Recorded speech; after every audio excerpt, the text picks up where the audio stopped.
जब तक जीऊं मैं आका कोई गम न पास आए, कोई गम न पास आए। ये मेरी बड़ी सआदत और खुशनसीबी की बात है कि पटना में उतरने के बाद रबीउल अव्वल का चांद नजर आया है। आज मेरी शुरुआत रबीउल अव्वल की आपके इस शहर से हो रही है। पहले तो हम सिर्फ पटना की सियासत ही जानते थे, सियासी हलचल यहाँ की अखबारों की गर्मी नजर आती थी, लेकिन आज उतरने के बाद इश्क रसूल की गर्मी भी देखने को मिल रही है। यकीनन छोटी जगह जरूर है। नाजिम इजलास कफील अंबर साहब से आप सुन रहे थे, यहाँ पर बैठे रह जाना, जमे रह जाना, ये भी अपने आप में इश्क का एक कमाल है। अभी बैठे बैठे दो चीजें आप महसूस कर रहे होंगे। मुझसे पहले एक नात मद्दाह रसूल शाकिर साहब पढ़ रहे थे और निजामत कफील अंबर साहब कर रहे थे। दोनों में एक कॉमन चीज दिख रही थी, पीछे से सुनने वाला दोनों को भी नहीं पहचान सकता कि इतनी उम्र वाला इतनी सुरीली आवाज में नात पढ़ता हो और इतना दुबला पतला आदमी इतना गरज कर नारे लगाता हो। दोनों भी समझ से बाहर थे। इस उम्र का आदमी इतनी मीठी आवाज में नात पढ़ रहा है और दूर से सुनने वाला कफील साहब के नारे को यह समझता होगा कि बहुत बड़ा हट्टा कट्टा आदमी होगा। लेकिन मेरे अजीजों, ये बात मैं इसलिए अर्ज कर रहा हूँ कि बचपन से हम सुनते आए हैं, मोहम्मद के गुलामों में बुढ़ापा आ नहीं सकता। रसूल करीम सल्लल्लाहु ताला अलैहि वसल्लम की गुलामी में जो बाल सफेद हो जाएं तब भी बूढ़ा नहीं है, जिस्म अगर गल जाए तब भी कमजोर नहीं है। बाकी अगर हुजूर से दूर होकर हट्टा कट्टा पहलवान भी हो तो हमारी ठोकरों में है, और हुजूर से वफा करता है, व्हील चेयर पर बैठा है, तब भी वो हमारा इमाम है, वो हमारा इमाम है। दुनिया जानती है ताकत और कुव्वत इस कुर्सी का नाम नहीं है, ताकत और कुव्वत इश्क मुस्तफा का नाम। अजीज़ान गिरामे वक़ार, असल जिंदगी क्या है इसको आज महसूस करने की जरूरत है। सुभान अल्लाह। हम अपनी तारीफ पसंद नहीं करते, ये उनकी मोहब्बतें हैं जो इस तरह से हमें बुलाते हैं। मैं नबी करीम सल्लल्लाहु ताला अलैहि वसल्लम के दरबार आली जाह के गुलामों के गुलामों के गुलामों का एक अदना कुत्ता होने पर फख्र महसूस करता। सगे तैबा सब कह के पुकारे बेदम, बेदम वारसी ने ये दुआ किया था, या रसूल अल्लाह सारी दुनिया मुझे मदीने का कुत्ता कहकर पुकारे, सगे तैबा सब मुझे कह कर के पुकारे बेदम, यही रखियो मेरी पहचान मदीने वाले। ए मेरे अजीजों, आज हमें फख्र इसी बात पर होना चाहिए कि दुनिया मुझे नबी के नाम से जोड़ करके पहचाने, हुजूर की गुलामी में मुझे पहचाने, मेरे मनसब से, मेरे ओहदे से, मेरे माल से, मेरी जायदाद से, मेरे खानदान से नहीं। दुनिया अगर हुजूर की गुलामी से पहचानती है तो इससे बड़े कमाल की बात नहीं है। हम सब के लिए सबसे बड़े फख्र की बात हमारा तारुफ, हमारा इंट्रोडक्शन हुजूर के जरिए से हो जाए, इसलिए कि जिसका तारुफ नबी पाक सल्लल्लाहु ताला अलैहि वसल्लम से हो गया। आप जानते हैं इमाम अहले सुन्नत फाजिल बरेलवी इमाम अहमद रजा खान क़द्दसल्लाहु सिर्रहु शरीफ मुजद्दिद आज़म है, लेकिन आपसे इख्तिलाफ रखने वाली जमातों में बहुत सारी हैं। दूसरी जमातों में खास तौर पर अगर मैं जमात इस्लामी के बानी का जिक्र करूं, जिनका अहले सुन्नत जमात बरेलवियत से कोई ताल्लुक नहीं, दूसरी जमात और दूसरे मकतब फिक्र के होने के बावजूद भी उन्होंने आला हजरत की तारीफ में सिर्फ इतना कहा है, वो बहुत बड़े आशिक रसूल थे। ये नहीं कहा बहुत बड़े पठान के बेटे थे, बहुत बड़े जमींदार थे, बल्कि कहा बहुत बड़े आशिक रसूल थे। दुनिया अगर हुजूर के नाम से पहचानती है तब कोई तुम्हें फना नहीं कर सकेगा, नाम तुम्हारा हमेशा रह जाएगा। बेनिशानों का निशान मिटता नहीं, मिटते मिटते नाम हो ही जाएगा। आज आला हजरत हर जगह क्यों किया जाता है, उसकी वजह यह है जिंदगी भर आला हजरत ने अपने खानदान के कसीदे नहीं पढ़े। जब जब आला हजरत ने कलम उठाया है तो बारगाह मुस्तफ़ा की मदह सराई की है। जब जब कलम उठाया है मेरे आका की शान में लिखा, सरवर कहूँ कि मालिको मौला कहूँ तुझे, बाग़े खलील का गुले ज़ेबा कहूँ तुझे। 100 साल गुजर जाने के बाद भी उनके कलाम पढ़ने से मुरझाए हुए दिलों में जिंदगी आ जाती है। यहाँ मुरझाई हुई कलियां खिल जाती हैं। आला हजरत का उसूल मैं आपको बता देता हूँ। आला हजरत जिस उसूल पर चल रहे थे वो उसूल ये था रसूल पाक के सिलसिले में कि उनकी बात करो हर दिल पे राज करो, उनकी बात करो हर दिल पे राज करो। ये बहुत अजीम फार्मूला मैं आपको बता रहा हूं। हुजूर की बात करो, फिर देखना दुनिया तुम्हें कभी फरामोश नहीं करती और ना ही तुम्हारे मकाम और मनसब को कोई दूसरा धक्का लगा सकेगा। हुजूर की बात करो। आज हमारे दरमियान इख्तिलाफात ने जो जन्म लिया है उसकी एक असल वजह यह भी नजर आती है कि हम असल को छोड़कर फरा में लग गए। हम जगह जगह छोटी छोटी जमातें बनाकर, छोटे छोटे हलके बनाकर उसके प्रचार में लग गए, जबकि हमें चाहिए कि हमारी सारी एनर्जी बादशाह आजम की तारीफ में खर्च हो, हुजूर अकरम सल्लल्लाहु ताला अलैहि वसल्लम के लिए वक्फ हो जाओ। इसलिए कि आला हज़रत इमाम अहले सुन्नत को हमने देखा पूरी जिंदगी। देखो, आपसे किसी ने पूछा अगर आपका तारुफ क्या है, आपका इंट्रोडक्शन क्या है, उन्होंने अपने बाप दादा परदादा के नामों को गिनाते हुए नहीं कहा मैं फलां फलां फलां फलां का बेटा हूं, बल्कि अपने तारुफ में कहा है उस गली का गधा हूं मैं जिसमें मांगते ताजदार फिरते हैं, वो सुए लालाजार फिरते हैं, तेरे दिन ए बहार फिरते हैं, ए रजा जाने आना दिल तेरे नगमों पे निसार, बुलबुले बाग मदीना तेरा कहना क्या है। उन्होंने दुनिया को अगर तारुफ कराया है तो नबी के वास्ते से कराया है। आपको बताता हूं उनका मकाम ये था इश्क रसूल में फना होने का। मेरे मुर्शिद गिरामी हुजूर ताजुश शरिया रहमतुल्लाह तआला अलैह एक शेर की तशरीह करते हुए फरमाते हैं, आला हज़रत ने एक हमद लिखी है, वही रब है जिसने तुझको हमतन करम बनाया, हमें भीख मांगने को तेरा आस्था बताया। इस हमद के आखिर में आला हज़रत ने एक शेर लिखा है, अरे ऐ खुदा के बंदो कोई मेरे दिल को ढूंढो, अभी पास था यही तो अभी क्या हुआ खुदाया।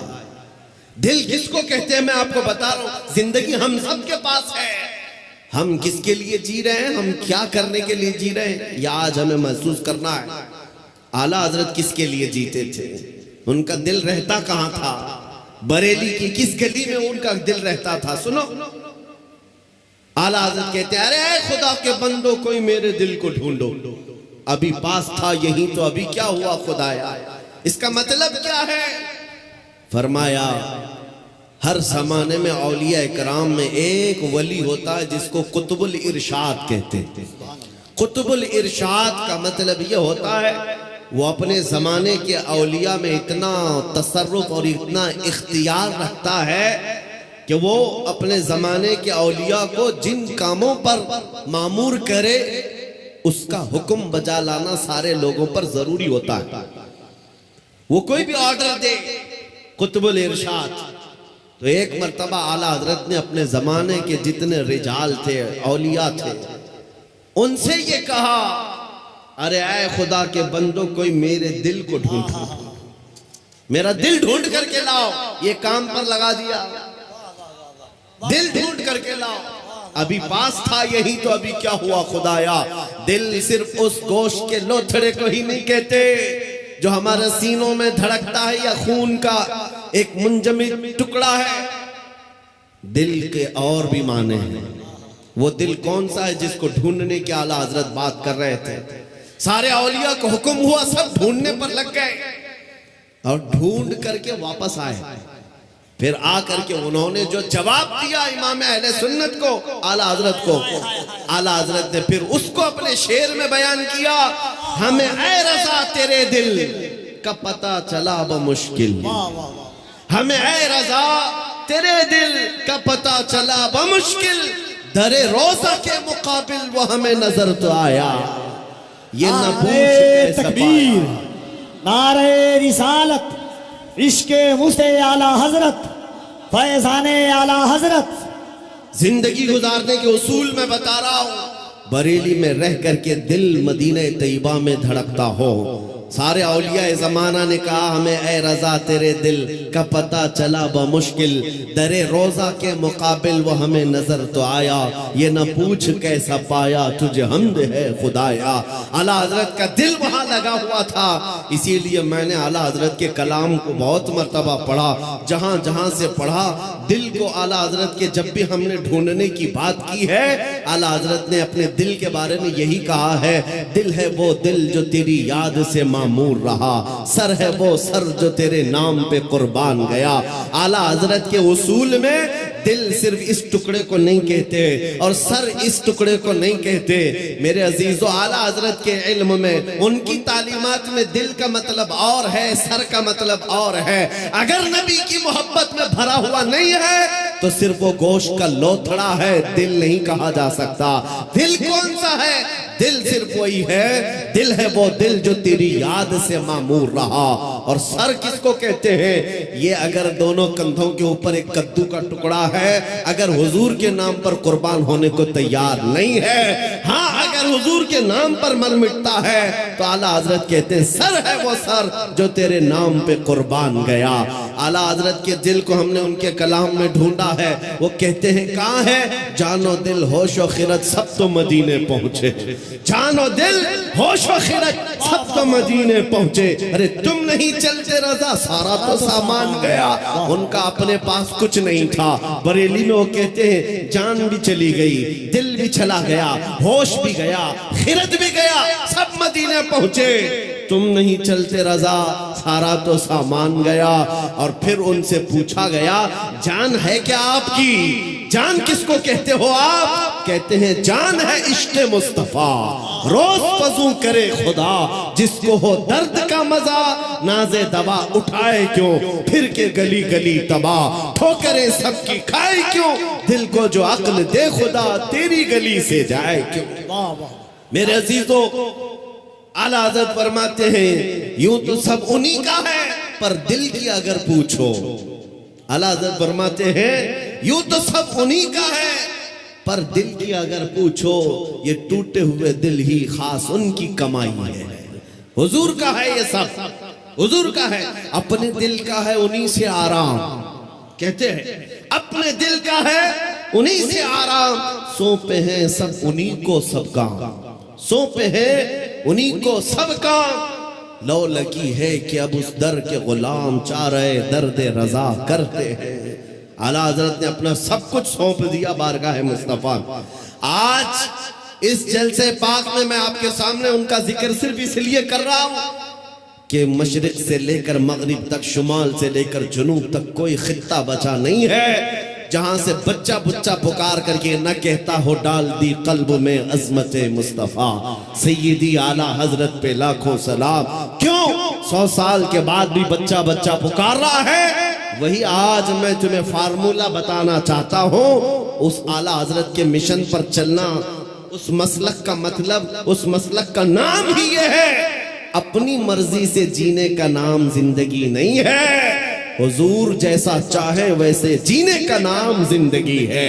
आपको मैं बताता हूं औलिया इकराम की जिंदगी में, तसव्वुफ में एक तालीम होती है। हजरत जुनैद बगदादी की तालीमात में मैंने पढ़ा है, सिर्फ औलिया कराम की जो इबादतें हैं, तस्बीह घुमाना, लंबे क़याम, लंबे सजदे, सिर्फ यही इबादत के तरीके नहीं हैं। एक इबादत का तरीका है जिसको औलिया कराम कहते हैं मुराकबा। मुराकबा, मुराकबे का मतलब क्या होता है? सुनो, बहुत आसान है, आप सब कर सकते हो। अगर मैं आपसे कहूं आज 1000 बार सुभान अल्लाह पढ़ो, 1000 बार अल्हम्दुलिल्लाह, आप कहेंगे बहुत लंबा हो जाएगा। लंबा क़याम करना कुछ लोगों के लिए भारी, लंबा रुकू करना, लंबा सजदा करना इबादतें कुछ लोगों को लगती हूं। मुराकबा बहुत आसान लेकिन बहुत ही तेज असर। औलिया इकराम फरमाते हैं जिसका मुराकबा मुकम्मल हो गया वो अल्लाह का वली बन गया। मुराकबा होता क्या है? सुनो, मुराकबा होता क्या है? सिर्फ ये है कि आंख बंद करके थोड़ी देर खामोश बैठना, कुछ नहीं करना, कुछ पढ़ना नहीं, कुछ पढ़ना नहीं, खामोश बैठना है। कितनी देर? तुम्हारी मर्जी, 5 मिनट, 10 मिनट, आधा घंटा, 1 घंटा। किसी से बात ना करो, खामोश एक जगह बैठ जाओ। करना क्या है खामोश बैठ करके? सोचना क्या है? हाँ, ये असल है। सैयदना जुनैद बगदादी फरमाते हैं मुराकबा करने वाले को कुछ और नहीं सोचना है, बस आंख बंद करके इतना सोचना है कि अल्लाह ने मुझे क्यों पैदा किया, मैं यहां क्यों आया इस दुनिया में। बस इतना ही सोचना है, इतना ही सोचना है। बार बार सोचता रहे, बार बार सोचता रहे। ऐ नौजवानों, ये मुराकबा आज तुम्हारी बहुत सारी बीमारियों का इलाज है। सोचना कभी आंख बंद करके, क्या मैं इसलिए आया रात भर इंटरनेट पर गेम खेलने के लिए अल्लाह ने मुझे पैदा किया? क्या मैं दुनिया में लड़कियों से छेड़छाड़ करने के लिए पैदा किया गया? क्या मैं दुनिया में दिन रात खेल कूद के लिए पैदा किया गया हूं? लोगों से गप्पे लगाने के लिए पैदा किया गया हूं? मैं लोगों से हंसी मजाक में अपना वक्त को बर्बाद करने के लिए पैदा किया? क्यों पैदा किया गया हूं? तुम्हारा दिल आखिर एक दिन जवाब देगा, अल्लाह की तरफ से तुम्हें ये मिलेगी बात, तुम क्यों पैदा किए गए, क्यों पैदा किए गए। तुम्हें पता चल जाएगा ये मुराकबे में। जिस दिन तुम्हें पता चल जाए क्यों पैदा किया गया, अगर हकीकत को पहुंच गए उसी दिन अल्लाह के वली बन गए। अब मैं आपको बताता हूं, जिन लोगों का मुराकबा मुकम्मल हुआ वो जिंदगी में अगर सोचते सोचते इस नुक्ते को पहुंच गए कि मैं क्यों पैदा हुआ, तो फिर आंख खोल करके वो पुकार कर कहते हैं हम दुनिया में क्यों पैदा हुए। नतीजा निकला, दहन में जुबान तुम्हारे लिए, बदन में है जान तुम्हारे लिए। या रसूल अल्लाह, हम आए यहां तुम्हारे लिए, उठे भी वहां, हम अपने लिए नहीं आए, आका आपके लिए आए। मुराकबे में जो इस नुक्ते को पहुंच गया, बरेली का इमाम पुकार कर कहने लगा मुझे अल्लाह ने खेल कूद के लिए नहीं बनाया, मुझे अल्लाह ने सिर्फ बाजारों की जीनत के लिए नहीं बनाया, मुझे अल्लाह ने जिंदगी अपनी मर्जी से गुजारने के लिए नहीं बनाया। और उस आला हजरत के अजीम पोते ताजुश शरिया ने भी पुकार कर कहा, जब उनका मुराकबा मुकम्मल हुआ, जब वो सोचते रहे मैं क्यों पैदा हुआ, मैं क्यों दुनिया में आया, तब फिर ताजुश शरिया ने भी जवाब दिया हम इसलिए पैदा किए गए हैं, जिंदगी ये नहीं किसी के लिए, जिंदगी है नबी की नबी के लिए। ना समझ मरते हैं जिंदगी के लिए, जीना मरना है सब कुछ नबी के लिए। नारे तकबीर, नारे रिसालत, जश्न ईद मिलादुन नबी, आमदे माहे रबीउन नूर। जिंदगी हुजूर पाक सल्लल्लाहु अलैहि वसल्लम के लिए अमानत बन करके, अमानत बना कर दी गई है। तुम क्या समझते हो ए नौजवानों, आपको ये लगता है जवानी की आज ताकत कुव्वत है, मुझे अपने मर्जी से फैशन करने दो, अपने मर्जी से मॉडर्न जिंदगी गुजारने दो, और दुनिया के पीछे तुम चल पड़े, उस दुनिया के पीछे जो हर दिन अपना शोहर बदलती है। आला हज़रत फरमाते शहद दिखाए जहर पिलाए, कातिल डाइन शोहर कुछ, इस मुर्दार पे क्या ललचाना, दुनिया देखी भाली है। तुम्हें मालूम है यहां कितने हीरो आए उसके बाद जीरो हो गए। यहां जवानी में अपने मेकअप से चमकने वाले बुढ़ापे में ढीले पड़ गए। यहां लोग रोजाना बदलते रहे हैं। किसी भी फील्ड में देख लो, कुछ लोगों को लगता है पर्दे सीनी पर बॉलीवुड और हॉलीवुड पर थिरकने वाले, मुजरे करने वाले स्टार हैं, ये बड़े बड़े हीरो हैं और उनके पीछे कौम भागती है। मियां ये सिर्फ और सिर्फ ढलती छांव है। थोड़े दिनों के बाद इनके चेहरे का गाजा उड़ गया तो यही कौम दूसरा हीरो ढूंढती है, दूसरा इन्हें चाहिए। और नेता नगरी में भी देखा गया 40-40 साल बेचारे पार्टियों की खिदमत में लगे रहे, बुढ़ापे में फिर आने के बाद पार्टी ने कोने में बिठा दिया। अब तुम्हारा काम खत्म हो गया, तुम्हारा काम खत्म हो गया, अब नौजवान दूसरे आएंगे। लेकिन मेरे अजीजों, एक मक्तबा मैंने ऐसा देखा, एक मदरसा ऐसा देखा, यह हुजूर के गुलामों का है। यहां जितना बूढ़ा होता है उतनी इज्जत बढ़ती जाती है। जितना बूढ़ा हो जाए उतनी इज्जत बढ़ती चली जाती है।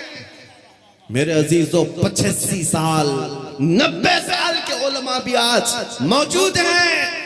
कौम उनको देखती रह जाती है। तुम 25 साल के 1 लाख नौजवान लाकर खड़ा कर देना और फिर एक तरफ सिर्फ ताजुश शरिया का चेहरा दिखा देना, लाखों की तरफ निगाहें नहीं जाएंगी, उस एक चमकते हुए चेहरे की तरफ लोग देखेंगे। नारे तकबीर!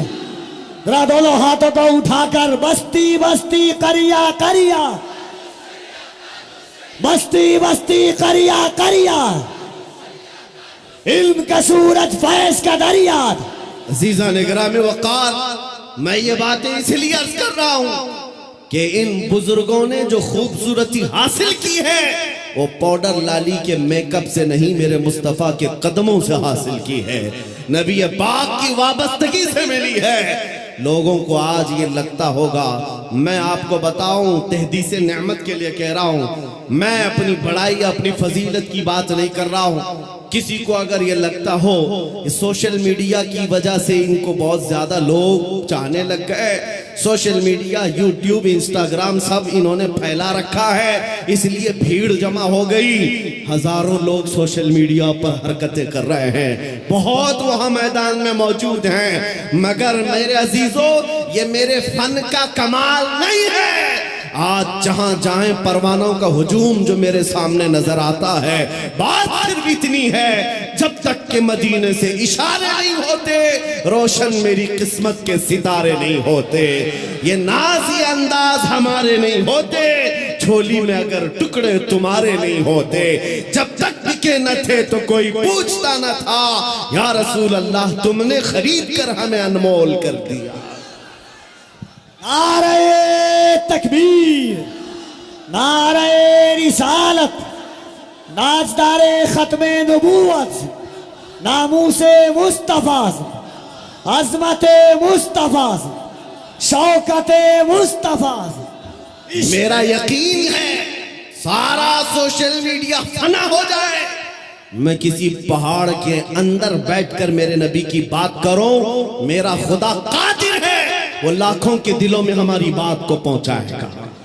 ये कमाल मैं इसका नहीं समझता सोशल मीडिया के जरिए से, इंटरनेट का दौर हो, नहीं मेरे अजीजों, हुजूर की अजमत बयान करो, चाहे तुम तन्हा हो, मौला पूरी कायनात में तुम्हारे चर्चे फैला देता है। ये रब्बे जुल जलाल की शान है।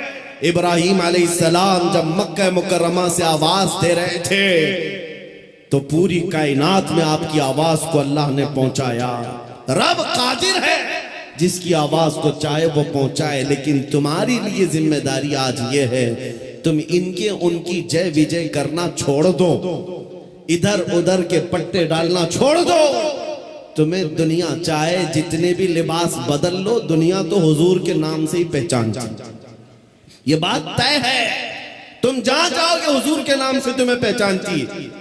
जिस दिन तुमने नाम कहा, तुमको ये नहीं कहेंगे बिहार का है, पटना का है, फला का है, दुनिया तुम्हें अगरचे गांव के नाम से जान जाएगी, लेकिन तुम्हारी निस्बत वो सीधे मदीने के ताजदार से जोड़ कर देखती।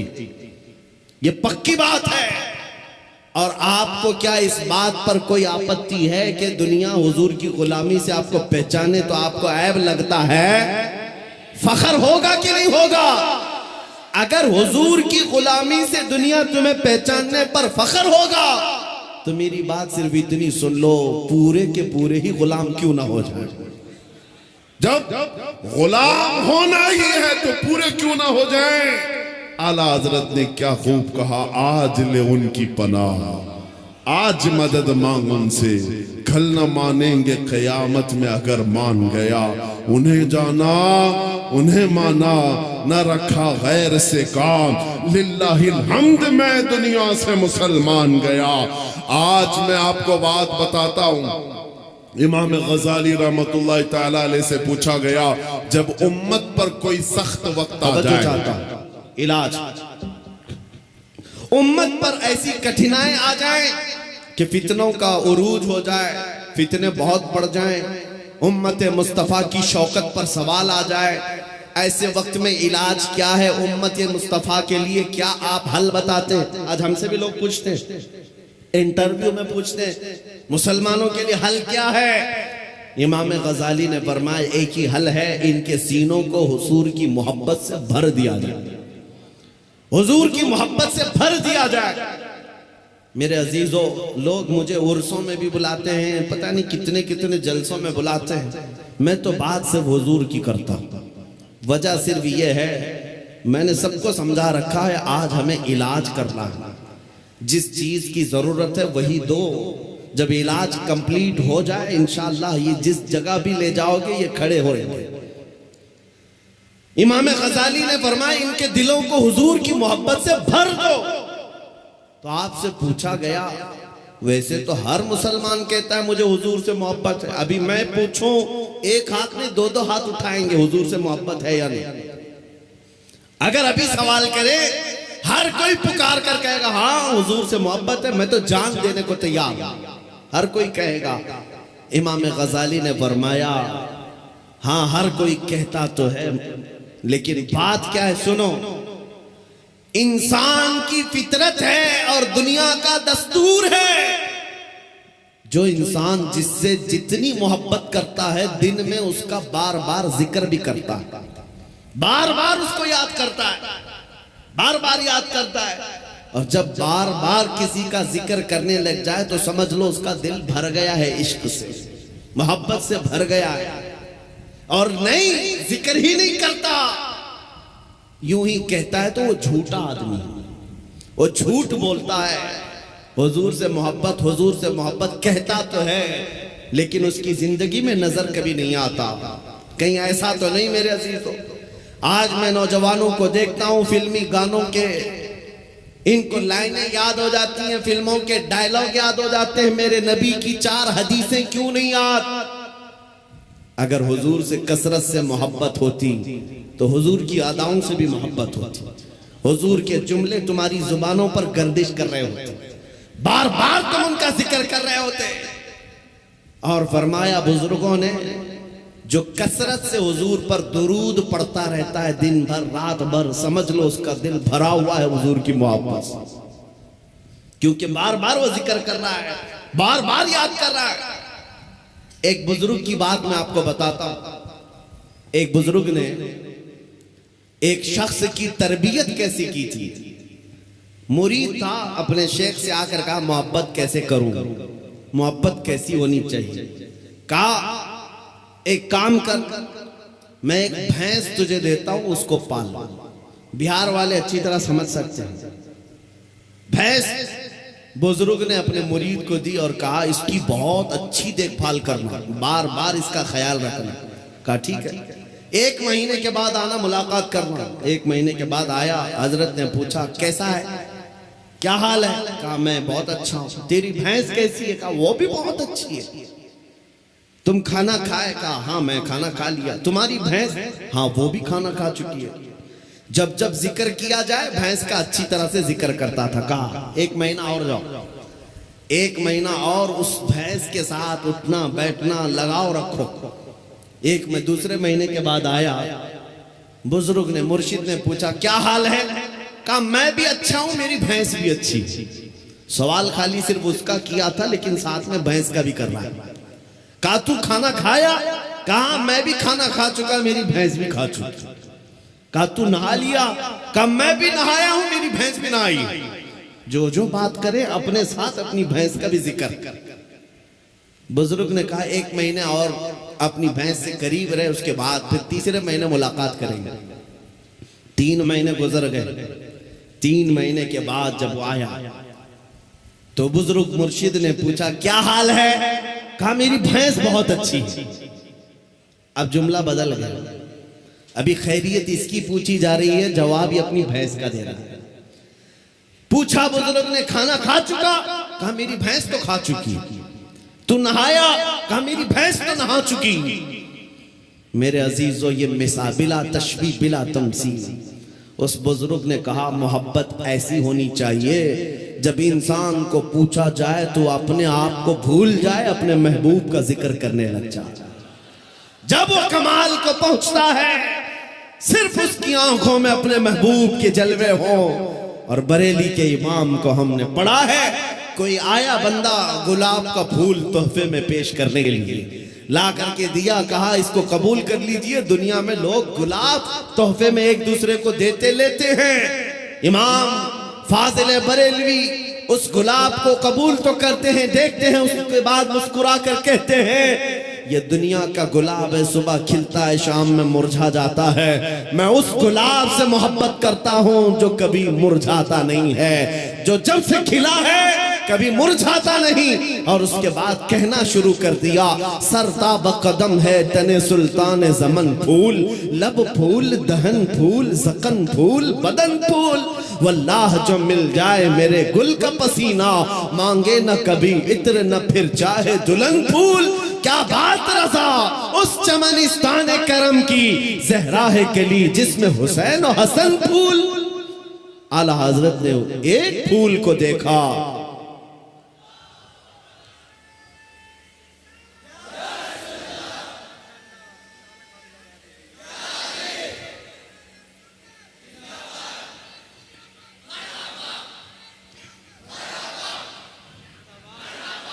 हुजूर पाक सल्लल्लाहु ताला अलैहि वसल्लम का जिक्र आया। आला हजरत ने सारे फूल फूल फूल पर एक नात ही लिख दी। यह इश्क का दर्जा होता है, जिक्र अपने महबूब का ज्यादा करे, अपना नहीं। यहाँ लोग तुर्रम खां बने हुए अपने ही बड़ाइयां करने लग गए।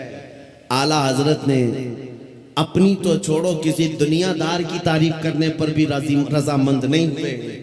जब किसी ने कहा भी किसी का कसीदा लिख दो, तो आपने यही जवाब में कहा, करो मद है अहले दुवल रजा, पड़े इस बला में मेरी बला, मैं गदा हूं अपने करीम का, मेरा दीन पा रहे ना नहीं, मेरा दीन रोटी का टुकड़ा नहीं है, मैं तो गदा हूं अपने करीम का। आज उस मोहब्बत की जरूरत है, आज उस कमाल के इश्क की जरूरत है। मैं आपसे पूछता हूं मेरे अजीजों, आप हुजूर पाक सल्लल्लाहु ताला अलैहि वसल्लम से बेहद मोहब्बत करते हैं, मुझे पता है, दिल से मोहब्बत करते हैं, लेकिन जिंदगियों में उसका इंप्लीमेंट, उसका निफास क्यों नहीं कर पाते? जिस दिन हम कौल और फेल में एक हो जाएं, जो कह रहे हैं वही करने भी लग जाएं, तो समझ लो फिर आपने इश्क का कमाल पा लिया। फिर दुनिया तुम्हारी इन हस्तियों से खौफ खाने लग जाएगी, जैसे कैसर और किसरा बादिया नशीन अरब से खौफ खाती थी। जब मदीने के सहरा से निकल करके बगैर चप्पल के पैबंद लगे कपड़े पहनकर सहाबा निकले थे, ईरान भी कांपने लग गया था, रोम भी कांपने लग गया था। उस वक्त की सुपर पावर ताकतों को अगर किसी ने धूल चटाया है, मेरे नबी के गुलामों ने धूल चटाया है। हुजूर के आशिकों ने उन्हें घुटने पर लाकर मजबूर कर रखा था। आपको पता है उनके नजदीक इज्जत क्या थी? आपको बताता हूं, सैयदना उमर इब्ने खत्ताब रदियल्लाहु ताला अन्हु का दौरे खिलाफत है। मदीने से एक फौज निकली, किसरा को खत्म करके आती है ईरान की हुकूमत, जो किसरा कहलाती थी उस जमाने में, खत्म कर दी गई। इस्लाम का परचम लहराया। वो दौर ऐसा था, सुपर पावर था उस वक्त ईरान, सुपर पावर ताकत थी, हजारों नहीं लाखों की फौज उनके पास थी। जब टुकड़े टुकड़े हो गए, सहाबा की हुकूमत आई, माले गनीमत हाथ आया, तो बहुत सारा माल वहां से मदीने लाया गया, उसमें कीमती सामान भी थे। उस वक्त मदीने तैयबा ईरान के बादशाह के दरबार में बिछाया जाने वाला सबसे महंगा कालीन भी मदीना लाया गया। सहाबा ने उमर इब्न खत्ताब अमीरुल मोमिनीन रदियल्लाहु ताला अन्हु के पास वो कालीन पेश किया। कहा ये कालीन वो है, बादशाह जब किसी से बहुत खुश होता तो थोड़ी देर इस कालीन पर उसको बिठा देता और वो जिंदगी भर बैठने वाला फख्र करता, मैं बादशाह के महंगे कालीन पर बैठ कर आया हूँ, मैं बादशाह के महंगे कालीन पर बैठ कर आया हूँ। इस कालीन की अजमत है, लोग इसकी बड़ी तारीफ करते हैं, बड़ी बुलंद कालीन है। हम मदीने ले आए हैं। उमर इब्न खत्ताब के पास दिया गया, कहा गया कि आप इसको सही जगह इस्तेमाल करें। मेरे अजीजों, सैयदना अमीरुल मोमिनीन उमर इब्न खत्ताब ने उस कालीन को कबूल तो किया, ले जाकर के हुजूर के मिंबर पर या मेहराब पर या मस्जिद की सफों में नहीं लगाया, बल्कि कहा मस्जिद नबवी में दाखिल होने से पहले जो दरवाजा है उस दरवाजे के बाहर इस कालीन को फेंक दो।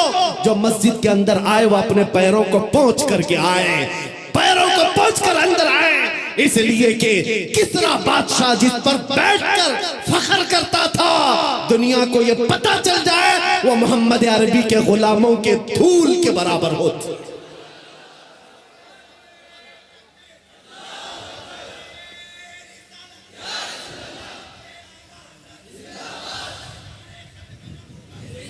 उन्होंने इज्जत तख्त तो ताज में नहीं ढूंढी, मेरे नबी पाक की निस्बत में इज्जत ढूंढी। आपको पता है, एक साहबी हजरत नौमान एक बादशाह के यहाँ गए थे, तवज्जो, बादशाह के यहाँ मेहमान बुलाए गए थे, कासिद बनकर गए। बादशाह ने उनके आने पर कालीन बिछाया रेशम का और कुर्सी बिछाई सोने की कलई की हुई कि मोहम्मद अरबी का कासिद आ रहा है, एम्बेसडर आ रहा है, तर्जुमान है। लेकिन जैसी हजरत नौमान पहुंचे, वो कालीन को आपने तलवार से फाड़ दिया और निकाल दिया, जमीन पर चले। फिर जब कुर्सी के पास आए, देखा सोने की कुर्सी है, पांव से धक्का मारकर गिराया और कहा मुझे सादी कुर्सी लाओ, दूसरी। बादशाह ने कहा ये इतना गुरूर है, मोहम्मद अरबी सल्लल्लाहु अलैहि वसल्लम के गुलामों में इतना एटीट्यूड। उस सहाबी ने कहा ये गुरूर और तकब्बुर नहीं है, मैं मेरे नबी का गुलाम, मेरे मुस्तफा का गुलाम। मेरे नबी की शरीयत में मर्दों के लिए रेशम भी हराम है, सोना भी हराम। मर्दों के लिए रेशम का इस्तेमाल हराम है और सोने का इस्तेमाल, गोल्ड का इस्तेमाल हराम है। बादशाह से उन्होंने कहा तू सारी दुनिया की कुर्सियों को सोने की बनाकर लाकर रख दे, तब भी नबी का ये गुलाम सबको ठोकर मारेगा, अपने नबी की शरीयत को गले लगाएगा। उसी गुलाम की आवाज थी, उसी नबी के गुलामों की आवाज थी, जो आज मैं मैसेज में कहना चाहता हूं। नौजवानों, फख्र करना हो तो अपने नबी की निस्बत पर फख्र करो। दुनिया अगर आज तुम्हें मुसलमान कहती है तो दाढ़ी मुंडाकर, टोपी छुपाकर, लोगों में छुपने की कोशिश करके सेकुलर बनने की कोशिश मत करना।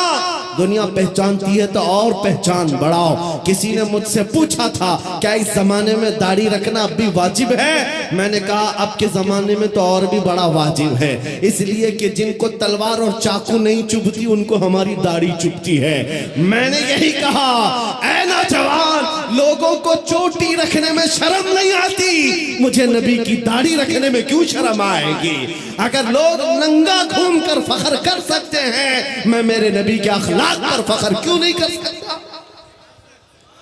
दुनिया को अगर हक है फैशन करने का, मुझे मेरे नबी की अदाओं पर फख्र करने का क्यों नहीं हक है? बस नौजवानों, खता हमसे हुई है, हम इन नंगों के पीछे भागने लग गए, अल्लाह ने हमारी इज्जत व वकार को खत्म कर दिया।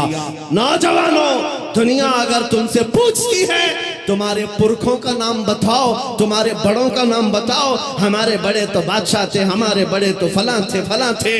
तुम अपने पुरखों में अपने बाप दादाओं का नहीं, बल्कि यूं कहो मेरे पुरखों में जो नाम आता है वो खालिद बिन वलीद का है। मेरे पुरखों में जो नाम आता है वो सलाहुद्दीन अय्यूबी का है, वो शहाबुद्दीन गौरी का है। इसलिए कि ये वो नाम है जो अज़मत मुस्तफा के परचम लहराते थे, नबी की गुलामी में इज्जत ढूंढते थे।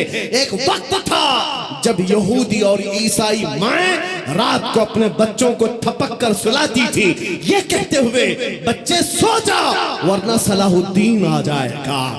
नबी के गुलामों की हैबत ऐसी थी, वो इसलिए थी कि उन्होंने अपने बलबूते अपनी ताकत पर इज्जत नहीं कमाई, मेरे नबी की निस्बत में इज्जत कमाई थी। आज भी एक ही हल है हमारे पास, वापस आ जाओ उस पॉइंट पर, उस नुक्ते पर जहां मेरे मुस्तफा ने हमें छोड़ा था, हुजूर ने सहाबा को जहां छोड़ा उस नुक्ते पर आ जाओ। इधर उधर की बात न करो।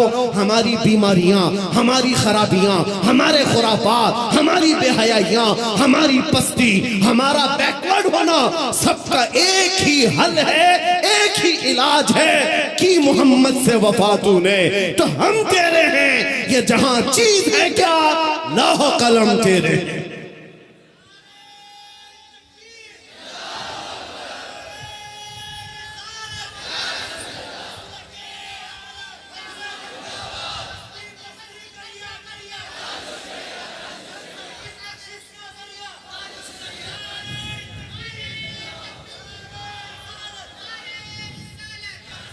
अब ये यकीन भी होने लग गया, अल्लाह की जात से मैं कभी नाउमीद नहीं और किसी मुसलमान को होना भी नहीं, नाउमीद ही नहीं। अब यकीन होने लग गया है हिंदुस्तान का सुन्नी मुसलमान जाग रहा है, बेदार हो रहा है। और इसी को कहा है इकबाल ने निकल करके सहरा से, जिसने उलट दिया था तख्ते रोमा को। सुना है कुदसियों से मैंने कि वो शेर फिर होशियार होगा। दुनिया आज खौफजदा इसी बात से है कि तुम उठ रहे हो, तुम बेदार हो रहे हो जाना पूरे तौर पर, डरो मत। तुम्हारा नाम किसी मुजरिम कौम से जुड़ा हुआ नहीं। भौंकने दो कुत्तों को, जितनी मर्तबा कहें आतंकवादी, जितनी मर्तबा कहें दहशतगर्द, जितनी मर्तबा टेररिस्ट, जो बोलना है बोलो। हम तुम्हारे बाप की जमीन पर नहीं जीते और ना ही तुम्हारी सर्टिफिकेट की जरूरत है। हम अल्लाह के बंदे हैं, रसूल के उम्मती हैं। नारे तकबीर, नारे रिसालत, नारे रिसालत, लब्बैक या रसूल अल्लाह, लब्बैक या रसूल अल्लाह। और आपको खौफजदा होने की जरूरत नहीं। जितने पाखंडी गूफे में बैठ करके प्लान बनाकर सोशल मीडिया में छोटे छोटे वीडियो वायरल करते हैं और दहशत फैलाते हैं, कभी किसी मुसलमान की मॉब लिंचिंग करके, कभी किसी के कत्ल की वीडियो वायरल करके, और कभी किसी गूफे में बैठ करके ये कहना इस्लाम का विनाश कर देंगे, इस्लाम को खत्म कर देंगे। मैं चैलेंज करता हूं, तुम अकेले नहीं, तुम्हारे जितने नाजायज बाप है सबको शामिल कर लो, जितनी नाजायज औलाद है सबको मैदान में ले आ जाओ, जितने कीड़े मकोड़े हैं सब आ जाएं। इस्लाम को चंगेज ने कुछ नहीं कर सका, हलाकू से कुछ नहीं हो सका। जिन्होंने हमारी खोपड़ियों से मीनार बना दिया था, जिन्होंने मुसलमानों के खून से दरियाए दजला को लाल कर दिया था, उस दौर में इस्लाम खत्म नहीं हो सका। तुम्हारी 5 साल की नशेड़ी हुकूमत से क्या खत्म हो सकता है? इस्लाम तेरी नफ्स दोनों हाथों को उठाकर नारे तकबीर, नारे रिसालत, मजहबे इस्लाम से, अज़मते इस्लाम से, शौकते इस्लाम से, रिफाते इस्लाम से, पैगंबरे इस्लाम से, नामूसे इस्लाम से ये जवानी बरकरार है। उनको बुला करके कभी नेताओं को भी दिखा दे, वो दिन के 12 बजे वोटों का मजमा जमा करके फख्र करते हैं पब्लिक हमारे साथ, उनको ऐसा ही लगता है। और शराब के धुत में जमा होने वाला मजमा और है, इश्क मुस्तफा में आने वाला मजमा और है। 500-100 रुपये लेकर के दिन के उजाले में आना और है। तुम्हारा मजमा दिन के 12 में होता होगा, हमारा मजमा रात के 12 के बाद गर्म होता है। या आओ देखो, ये रात नहीं लगती इन दीवानों के यहाँ, न रात है, बल्कि मैं तो कहता हूं हम सुन्नियों के यहाँ कोई संडे भी नहीं आता है। जो रात मेरे नबी के नाम है वो रात हमारी ईद की रात है, वो रात हमारी ईद की रात है। जब तक ये फख्र बाकी रहेगा, मेरा यकीन है, अगर इनको लगता है हम बहुत गरज करके बोल रहे हैं, अपने मजमे में बोल रहे हैं, कल को अगर इन्हें चाहिए तो हथकड़ियां लगा लें, फांसी के फंदे पर चढ़ा लें, और मुझ जैसे एक आदमी के मर जाने या कत्ल हो जाने का नाम इस्लाम का खत्म होना नहीं है, बल्कि मैं चीखते हुए जाऊंगा जिस दिन तुम मुझे फांसी पर चढ़ाओगे। इस्लाम जिंदा होता है हर करबला के बाद।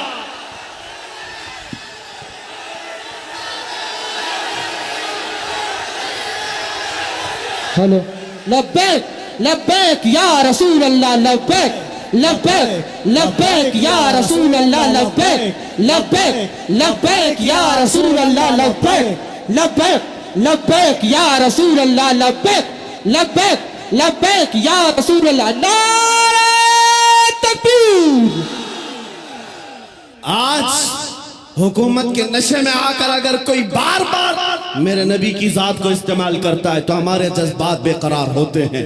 लोगों को ये लगता है, डिपार्टमेंट वाले बार बार ये कहते हैं, मौलाना क्यों इतना एग्रेसिव हो जाते हो, क्यों इतनी भड़काऊ बातें करते हो। मैंने बार बार ये कहा है, ऐलान कहा है, जब जब गाली देने का शौक है मेरा नाम लेकर गाली दो, मेरी माँ के नाम पर, मेरे बाप के नाम पर, मेरे खानदान के नाम पर, जितना कोसना है कोस लो, लेकिन याद रखना, अगर हुजूर की तरफ उंगली उठाओगे, अगर नबी की अजमत की तरफ बोलोगे, हमारे खून का आखिरी कतरा भी जिस्म में बाकी है, तुम्हारी गर्दनों पर चढ़ करके बोलेंगे, तुम्हारे सीने पर चढ़ कर बोलेंगे। और तुम ये समझते हो तख्त और ताज तुम्हारे पास है, आज फौज और ताकत तुम्हारे पास है। तुम्हारे नाजायज बाप आज से 200 साल पहले अंग्रेजों की शक्ल भी यहाँ मौजूद थी। उन्होंने एक आलिम रब्बानी किफायत अली काफी को फांसी पर चढ़ाया था, एक नहीं 30,000 उलमा को फांसी पर चढ़ाया था। तुम्हारे नाजायज बाप भी ये समझते थे हिंदुस्तान से इस्लाम खत्म हो जाएगा। अरे उनका चूरा भी यहाँ बाकी नहीं रहा, सब खत्म होकर चले गए। तुम भी अपने अंजाम का इंतजार करो, कुछ देर की खामोशी है, फिर शोर आएगा। आज कुत्तों का वक्त है, कल हमारा दौर आएगा। लब्बैक या रसूल अल्लाह, लब्बैक लब्बैक लब्बैक या रसूल अल्लाह, लब्बैक लब्बैक लब्बैक या रसूल अल्लाह, लब्बैक लब्बैक लब्बैक या रसूल अल्लाह, लब्बैक लब्बैक लब्बैक या रसूल अल्लाह, लब्बैक लब्बैक लब्बैक या रसूल अल्लाह। नारे रिसाला। लोग अगर ये पूछते हैं आपकी जज्बाती तकरीरों से होता क्या है, मैं सिर्फ इतना ही कहता हूं, क्या होता है पता नहीं, लेकिन मेरा यकीन ये कहता है मैं जज्बात में लाऊंगा, कोई बच्चा बुज़दिली से नहीं मरेगा इंशाअल्लाह, कोई नौजवान तुम्हारी जूतियां चाट करके नहीं मरेगा, तुम्हारे हाथों में फंस भी जाएगा, नबी नबी कहकर दुनिया से जाएगा। हम अपने जज्बात को जिंदा रखते हैं इसलिए कि जज्बात नहीं है तो वो नामर्द आदमी है। अगर जज्बात हुजूर के लिए जिंदा है उसी को मैं मर्द समझता हूँ, उसी को इंसान समझता हूँ। और जो बेगैरती की बात करते हैं, अरे मसलहत का भी ख्याल करो, हिकमत का भी ख्याल करो, हालात का भी ख्याल करो। ये हालात तुम्हें मुबारक, मुझे मेरे नबी की इज्जत मुबारक। अगर इन हालात में नबी की इज्जत महफूज नहीं है तो हम आजादी से घूम कर कौन से मजे उठा सकेंगे। वो सहाबा की बात तो सुनो, जब जंगे ओहद में ये बात मशहूर हो गई, हुजूर का कत्ल हो गया, सहाबा ने तलवारें छोड़ दी, हाथों से तलवारें छूट गई। इस वजह से कितने काफिरों ने सहाबा का कत्ल कर दिया, कत्ल हो गए 70 सहाबा। क्यों? जब ये खबर फैली थी ना कि हुजूर का इंतकाल हो गया, सहाबा बेइख्तियार कहने लगे अल्लाह के नबी अगर नहीं है तो फिर जिंदगी कहते किसे? हुजूर आप नहीं हैं तो जिंदगी क्या है? इसलिए ऐ सुन्नियों, आज हमारा जज्बा यही होना चाहिए, अगर हुजूर का नाम सलामत नहीं तो फिर हमारी जिंदगी किस काम की? हम किस खाक के लिए जीते हैं? आज के बाद तकलीफों से और मुसीबतों से घबराना नहीं, तुम अपने दीन पर अमल पैरा रहो। गैर कानूनी कामों की बात मैं नहीं करता, चाकू छुरी तलवार बंदूक की भी बात नहीं करता। मैं तो बात सिर्फ इतनी कहता हूँ, हुजूर का इश्क इतना भर लो कि तुम्हारे चलने फिरने से भी कीड़े फना हो जाए। हाँ, तुम्हारे किसी हथियार की जरूरत नहीं, तुम हुजूर के आशिक बनकर गलियों से घूमो, कुत्ते यूं ही मर जाएं। हाँ, पागल होकर मर जाएं, सिर्फ तुम्हारी खुशबुओं से मर जाएं।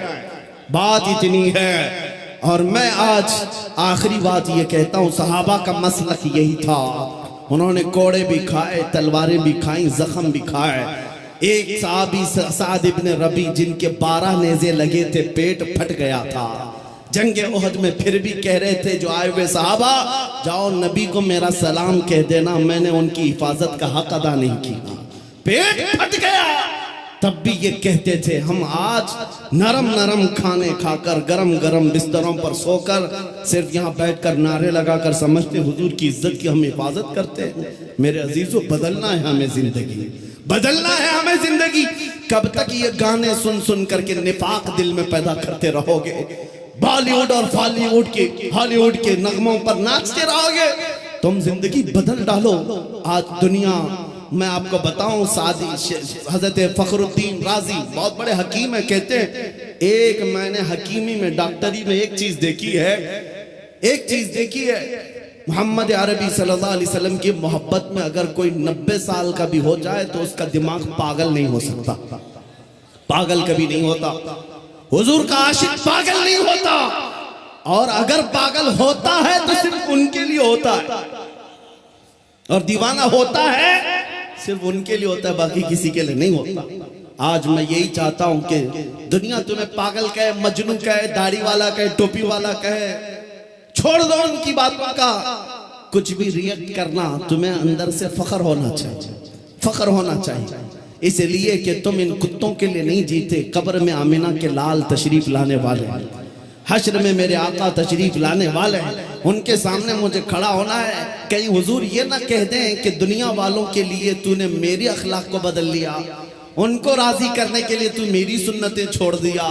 नहीं, कब्र में जब जाएं तुम्हारा चेहरा देखे तो मेरे नबी से कदमों को चूम कर कहना, आका दुनिया 1000 ताने देती थी मगर मैं आपके लिबास को पसंद करता था, मैं आपके चेहरे को पसंद करता था, आपके कदमों में आना चाहता था। बस आज मेरा मसलक आपको बता दूं, आप सब इसी बात पर गामजन हो जाएं। मेरा मसलक का मतलब सहाबा का, औलिया का, ताबईन का, आला हजरत का यही है, हर मुसीबत हर सितम गवारा है, हर मुसीबत हर सितम गवारा है। या रसूल अल्लाह, एक बार तुम कह दो कि तू हमारा। जमीन पर जीना है तो हुजूर की मर्जी से, अपनी ख्वाहिशात को जब तक हुजूर के कदमों पर कुर्बान नहीं करते तुम मोमिन हो ही नहीं सकते। ला युमिनु अहदुकुम हत्ता यकूना हवा तबअन लिमा जितु बिही।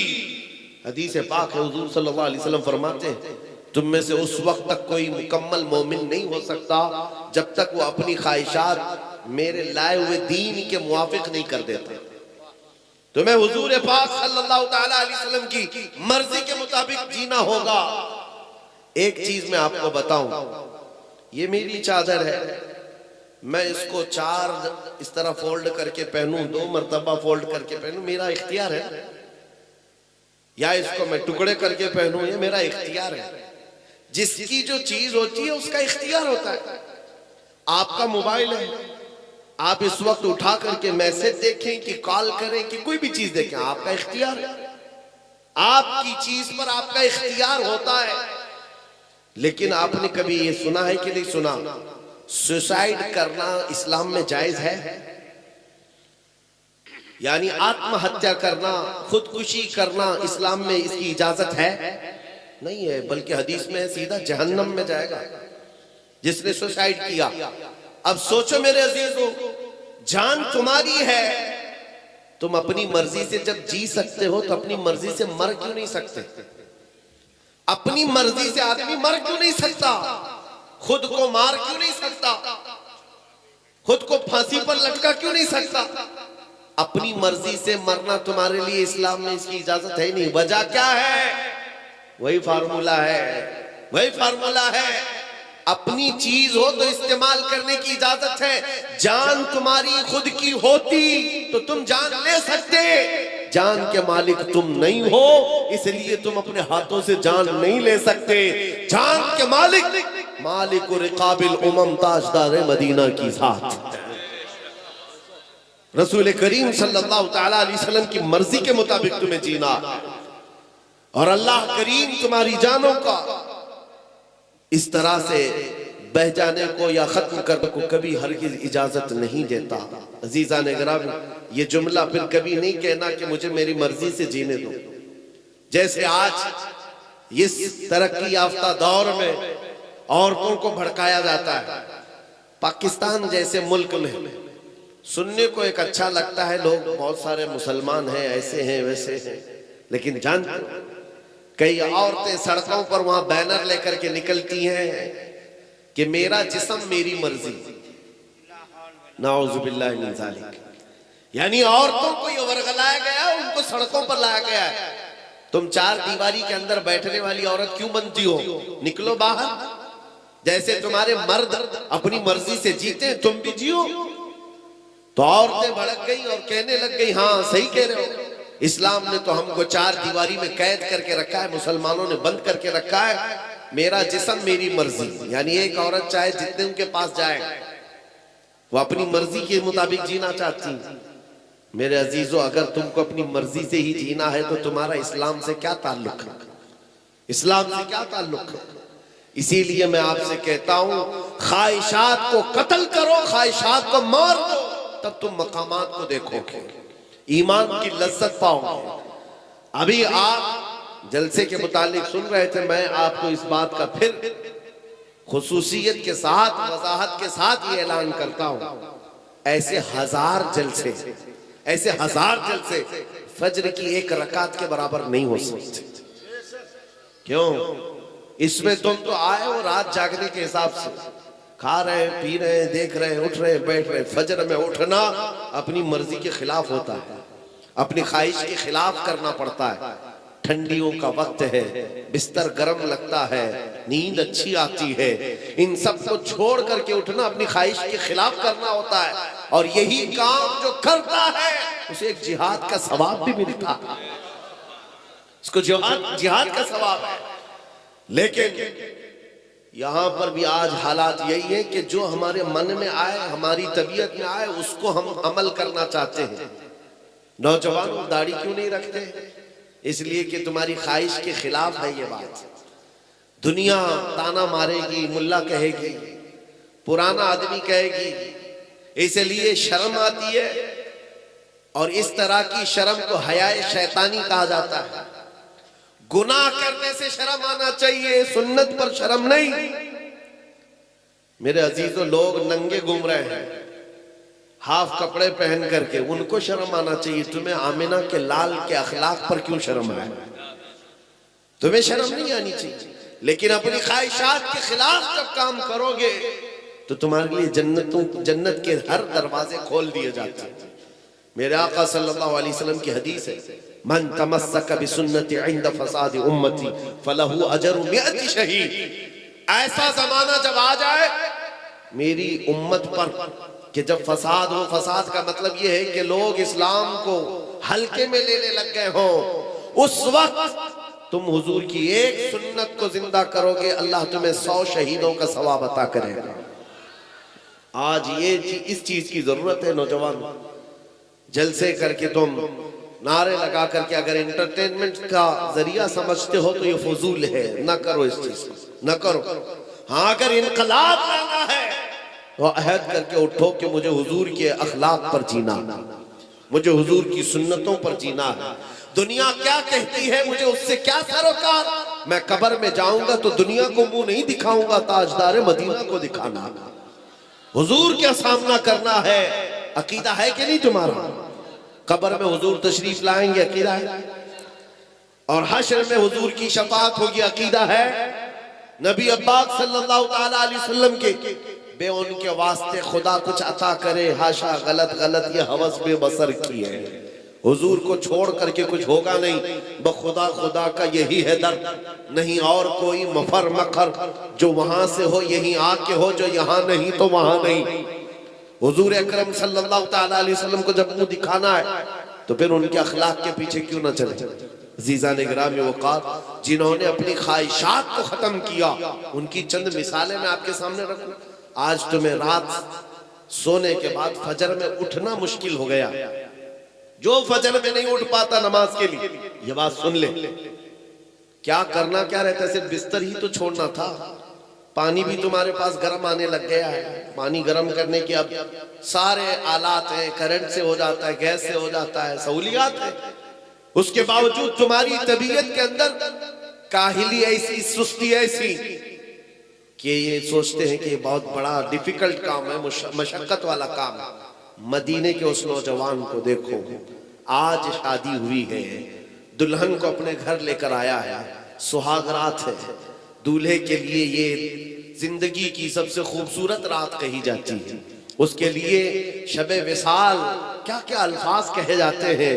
बिस्तर पर अपनी शरीक हयात अपनी बीवी के साथ आराम कर रहा है आज का दूल्हा, और रात को मदीने की गलियों में यह आवाज आने लगी, या अय्युहल मुस्लिमून क़ाल रसूलुल्लाह सल्लल्लाहु अलैहि वसल्लम इज़हबू इलल जिहाद फी मरदातिल्लाह तआला। ऐ मुसलमानों, अल्लाह के नबी ने फरमाया है जिहाद में निकलो अल्लाह की रजा के लिए। मुशरिकीन मदीने पर हमला करने के लिए आ चुके हैं, अल्लाह के नबी सहाबा के साथ मदीने से निकल चुके हैं। मुसलमानों जल्दी करो, जल्दी करो। ऐलान हो रहा था आज रात का दूल्हा है, पहली रात का दूल्हा है, अपनी बीवी को छोड़कर खड़ा हो गया।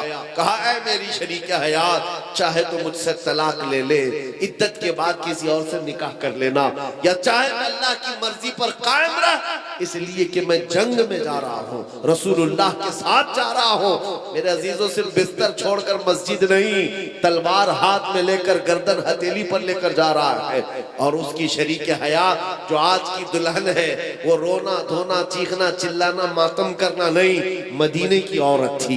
कहती है अपने सरदार, आप मुझे इस दुनियावी जिंदगी में शरीक तो बना ही चुके हो, अब रात मेरे साथ गुजार ही चुके हो, आखिरत की जिंदगी से अलग क्यों करते हो?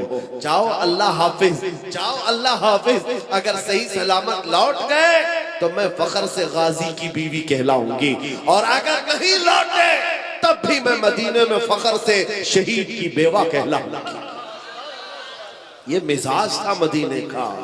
मेरे अजीजों, ख्वाहिशात को कुर्बान कर दिया है। कौन है जो दूल्हा अपना बिस्तर छोड़कर अपनी आज की नई नवेली दुल्हन को छोड़कर जाता हो? ये मदीने के वो सहाबा थे जो ईमान की उस बुलंदी पर पहुंचे थे जहां उन्होंने अपनी ख्वाहिशात को हुजूर के कदमों पर कुर्बान कर दिया था। मदीने तैयबा के उस नौजवान का नाम सैयदना हंज़ला रज़ियल्लाहु ताला अन्हु है। जब जंगे उहद में पहुंचे, ऐन दोपहर के वक्त इनकी शहादत भी हो गई। वलीमे के दिन जिसका इंतकाल हो गया, वलीमे के दिन जो मैदान में मौजूद हो, तलवार हाथ भाले लेकर के, और शहादत भी हो गई। जानते हो मेरे अजीज, रोंगटे खड़े करने वाली बात है ये। शाम को जब लाशें जमा की जा रही थी सहाबा इकराम की, लोग कहने लगे हंज़ला को हमने शहीद होते देखा, लाश मिल नहीं रही। हुजूर के पास आकर कहा, नबी पाक सल्लल्लाहु अलैहि वसल्लम ने चेहरा उठाया आसमान की तरफ, फिर झुकाया और कहा फलां जगह पर उनकी लाश है, जाओ ले आओ। सहाबा वहां गए तो हजरत हंज़ला की लाश थी, लेकिन गुस्ल दी हुई थी। पानी के कतरात उनके जिस्म से टपक रहे। मैदान उहद में लेकर के तो आए सहाबा, अर्ज करने लगे आका आपने तो फरमाया ये क्या है? कहा हुजूर ने कि जैसे ही ये शहीद हुआ इसको अल्लाह के फरिश्ते आसमानों पर ले गए। जन्नत के पानी से इन्हें गुस्ल दिया गया है, गुस्लुल मलाइका इनको कहा गया है, और ला करके मैदान में रख दिया। एक मसला है शरीयत का, जो शहीद होता है उसे गुस्ल नहीं दिया जाता, उन्हीं कपड़ों में दफन किया जाता है। शहीद को गुस्ल नहीं है। साहबा ने पूछा, आका शहीद को गुस्ल और कफन नहीं दिया जाता, तो फिर हंजला को फरिश्तों ने गुस्ल क्यों दिया? ये रोंगटे खड़े करने वाली बात है। मेरे आका फरमाते, जाओ इसकी बीवी से पूछो, पता चलेगा। ये मौत का गुस्ल नहीं है, ये जनाबत का गुस्ल है। जिस वक्त ये घर से निकला था अपनी बीवी के साथ सोहबत करके उठा, इस पर गुस्ल वाजिब था। ये ऐसा नौजवान है, इसने ये सोच करके जल्दी की कि नहाने में देर ना हो जाए, मैं हुजूर के साथ पहुंचूं, नहाने में ताखीर ना हो जाए, हुजूर के और सहाबा की जमात से मैं पीछे न रह जाऊं। ये नौजवान ऐसे ही भाग निकला है। क्या ख्वाहिशात को कुर्बान करना था उनका। आज हम 2 रकात के लिए बिस्तर नहीं छोड़ पाते। आज हम अपने बिस्तर से ऐसे चिमटे हुए हैं, ना तुम्हें कोई जंग में बुला रहा है, ना कोई तुम्हें तलवार और भाले लेकर बुला रहा है। मुअज्जिन तो सिर्फ अल्लाह का नाम पुकार रहा होता है, आ जाओ आ जाओ अल्लाह की बारगाह में सर झुका लो। लेकिन खर्राटे लिए हुए सब महवे ख्वाब हैं। अजीजा ने गिरामी वक़ार, अब भी अगर हमारी नींदों पर फर्क नहीं आया तो सुनो, जगह जगह के थक चुके हैं तुम्हें ये हंगामे। नशाते लज्जते ख्वाबे गिराम बदल डालो, गलत रवि से मनाजिल का बोध बढ़ता है। मुसाफिरों रविशे कारवां बदल डालो। अगर चलने का तरीका यही रहा तो रोज ये आतंकी नाच नाच करके तुम्हें चिढ़ाएंगे। रोज एक नया झमेला लाया जाएगा और एक नया मजाक उड़ाया जाएगा। देख रहे हैं हम, कभी मस्जिदों, कभी खानकाहों, कभी माबदों, और कभी इमामों की दाढ़ियों से खेलना, उनकी पगड़ियों से खेलना। आज के आतंकी क्या ये सब नहीं कर रहे? वजह सिर्फ यही है, हुजूर पाक सल्लल्लाहु ताला अलैहि वसल्लम से जितनी दूर भागते जाओगे ये ठोकरों पर हमें नचाते रह जाएंगे। आ जाओ उस रास्ते पर जहां रसूल पाक ने अपने सहाबा को छोड़ा था, उस जगह पहुंच जाओ। लोग कहते हैं कि कहां आप बुला रहे हैं, आगे बढ़ना है कि पीछे जाना है? मैं कहता हूं आगे नहीं, पीछे चलो, पीछे चलो। दुनिया पुकार रही है और कह रही है आगे आ जाओ, आगे आ जाओ। मैं कहता हूं पीछे चले जाओ, पीछे चले जाओ। कितना पीछे? इतना पीछे जहां खालिद बिन वलीद की तलवार की झनकार सुनाई देने लग जाए। इतना पीछे चले जाओ हैदर कर्रार की गूंजती हुई आवाज सुनाई देने लग जाए। इतना पीछे चले जाओ उमर इब्ने खत्ताब की गरजदार आवाज सुनाई देने लग जाए। इतना पीछे चले जाओ मस्जिद नबवी से रसूलुल्लाह की आवाज आने लग जाए। उसके बाद फिर देखना इन कीड़ों का हाल ये होगा कि बात करना तो दूर, नजर उठाकर तुमसे मिलाना मुश्किल होगा। क्योंकि मशहूर है ये बात, दीवान गाने इश्क़े मोहम्मद को देखकर घबरा गई है गर्दिशे दौरा कभी कभी, घबरा गई है गर्दिशे दौरा कभी कभी। तुम अगर हुजूर पाक की वफादारी में निकलते तो यूरोप का वो समंदर भी रास्ते दे देता। मेरे अजीजों, पहाड़ों की चट्टाने हो, अफ्रीका के तपते हुए सहरा हो और यूरोप की कलीसाएं हैं, कौन सी ऐसी जगह है जहां से अल्लाह अकबर की आवाज ना निकली? हर जगह से सदाए अल्लाह अकबर गूंजती थी। हमारी ये तारीख है, हम जिस जगह पर गए हैं रब तबारक व तआला की इस सदा को आम करते रहे। लेकिन आज हालात ये, आज हालात ये, तुम खुद मस्जिद में जाना नहीं चाहते और बाबरी मस्जिद की फतह याबी के लिए, मस्जिद अक्सा की फतह याबी के लिए दुआ कर रहे हो। जो तुम्हें नमाज ही नहीं पढ़ना है, नमाज ही नहीं पढ़ना है तो इन मस्जिदों का यह हाल होगा। मुझे अजीब लगता है, मस्जिद अक्सा के लिए लोग बड़े सीरियस हैं, दुआ हर जगह करते हैं। कहां बैठकर? जो मस्जिद में आते ही नहीं, तुम्हारे मोहल्ले की मस्जिद को आबाद नहीं कर सके, बैतुल मुकद्दस के लिए दुआ कैसे करते हो? मेरे अजीजों, कौल और फेल में तजाद तो नहीं होनी चाहिए, कौल और फेल में। और रही बात ये जो हालात आज पेश आए, वक्त आएगा इंशाअल्लाह नसीब, वक्त आएगा तुम देखो कि अंधेरा हमेशा नहीं रहता, उजाला आता है। रब तबारक व तआला का ये दस्तूर है कि अगर हम टूट फूट गए हैं, इससे भी बुरे हालात आए थे बगदाद में, एक भी मुसलमान रह नहीं गया था जो खुल करके बात कर सके। तातारियों के जमाने में, हलाकू के जमाने में ईंट से ईंट बजा डाली बगदाद की, लेकिन आज जाओ, क्या इस्लाम खत्म हो गया बगदाद में? अरे दरियाए दजला का पानी लाल कर दिया था मुसलमानों के खून से। पूरे बगदाद में घोड़े दौड़ते थे तो खून में उनकी टाप भीगी रहती थी, इतना खून बहाया था बगदाद की गलियों में। ये तो इससे ज्यादा सख्त हालात तारीख में आए हुए हैं, हमने देखा है। मियां करबला के मैदान से ज्यादा सख्त हालात कब आए होंगे? जब इस्लाम खत्म नहीं हुआ, रुका नहीं। तो इन छोटे छोटे मौसमी कीड़ों से थोड़ी ना इस्लाम को रुकना। इस्लाम को ना रुकना है ना रुकेगा। इस्लाम तेरी नब्ज न डूबेगी हश्र तक, तेरी रगों में रवा खून है चार यार का। ये जालिम ये समझते हैं कि हमारी गर्दनों को मार देंगे। किसी जगह आज ही देखा, एक मौलवी साहब मस्जिद के इमाम साहब बाहर निकल रहे हैं और ये आतंकी भेड़िए आए और उनकी दाढ़ी पकड़कर मारने लगे, मॉब लिंचिंग करने लगे और कहा इस धरती पर जीना है तो हमारे खुदा का नाम लेना होगा। ये सब जो आतंक फैलाया जा रहा है, इससे आपको घबराने की जरूरत नहीं, इससे आपको नर्वस होने की जरूरत नहीं। ये हालात आएंगे, हम इस्तेकबाल करेंगे। अल्लाह से दुआ यही करते रहेंगे कि मौला ऐसे हालात पर बस हम पर फजल ये करके कदम तेरे दीन पर कायम रहे और हमारा जिस्म तेरे दीन पर कायम रहे। इन हालात से घबराने की जरूरत नहीं। न घबराओ मुसलमानों, अभी खुदा की शान बाकी है, अभी इस्लाम जिंदा है, अभी कुरान बाकी है। ये जालिम काफिर क्या समझते हैं जो रोज हमसे उलझते हैं? अभी तो करबला का आखिरी मैदान बाकी है। आप सबको इन हालात से नर्वस होकर जीने की जरूरत नहीं। बात तो इतनी है कि मैं उनकी तरफ बात नहीं कर रहा हूं, मुझे रहजनों से गरज नहीं, तेरी रहबरी का सवाल है। डाकुओं का काम है डाका मारना, चोरों का काम है चोरी करना, लेकिन आपसे हम पूछ रहे हैं तुम अपने घर में क्या कर रहे थे? तुम अपने घर में क्या कर रहे थे? चोर तो आएगा ही, डाकू तो डाका डालेगा ही, लेकिन तुम मुसलमान हो, अल्लाह ने तुम्हें एक बहुत बड़ी अमानत अता की है। तुम्हें अल्लाह तबारक व तआला ने अपने नबी पाक की वफादारी की अमानत दी है। तुम जब इस अमानत पर खुलकर नहीं उतर सके तो फिर तुम भी मुजरिम करार दिए जाओ।